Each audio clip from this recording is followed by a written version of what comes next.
All registered investment advisory firms must conduct an annual review.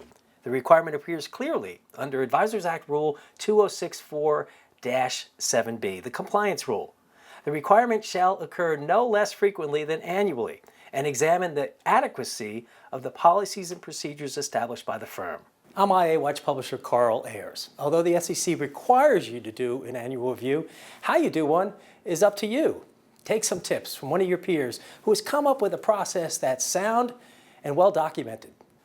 Steve Flammey serves as CFO and CCO of Redwood Investments. The Newton, Massachusetts firm manages nearly $800 million in assets. His technique relies on three tools: his compliance risk matrix, his compliance risk map, and his annual review template.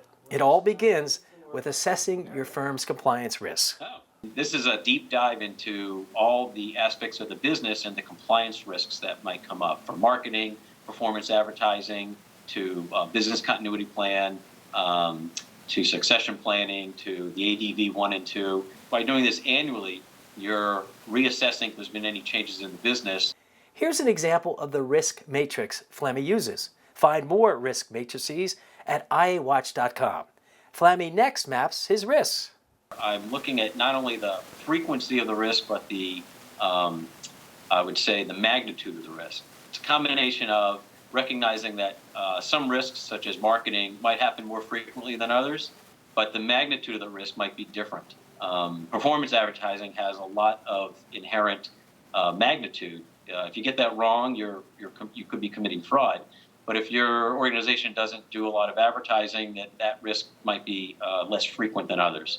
So by looking at rating things between a 1 and a 5 on both the magnitude and the frequency allows you to map out where the areas of opportunity are and where you should be focusing your efforts versus some parts of your compliance program that are running smoothly and don't need as much attention. After you dive through your code of ethics and your policies and procedures and you've rated every aspect of your program, both on the magnitude side and the frequency, then you can put it on basically a two-dimensional graph where the one axis is 1 through 5 for frequency, the other axis is 1 through 5 for magnitude, and the bubbles, if you will, represent the number of components of your program that fall in that intersection.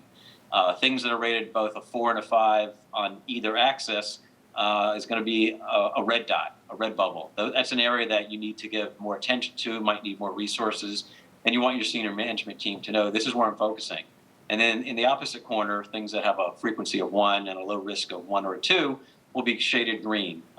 Those programs are under control and don't require as much attention, certainly don't need to be reviewed every year. And then the yellow areas might look at more frequently than the green, less frequently than the red. And certainly as the business changes, you need to give that more attention to see if something shifts from a yellow to a red. Red's not bad, it just means it's a hotter topic that needs more attention, more resources. The CCO takes the first crack at rating the risks, then turns to others. I do it initially, and then I review it with my senior managers. It's a great way to involve them in the process. Flammey uses the risk map to schedule his year's compliance testing. Of course, the test results feed into his documented annual review.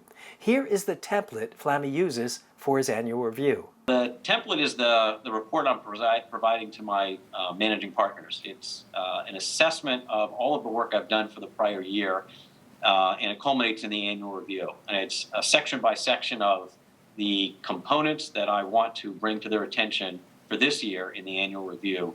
And I'm highlighting what the area is, if I've run any tests, and if there are any issues. And I would say it's a summary. And then at the end of the report, I've signed off on the annual review, and every year I'm comfortable saying that our compliance program is adequate to comply with the rule. Remember, Advisors Act Rule 204-2, the Books and Records Rule, requires you to keep records related to your annual review. Find more tools you can use and additional guidance to help you with your annual review at iawatch.com. I'm IA Watch publisher Carl Ayers.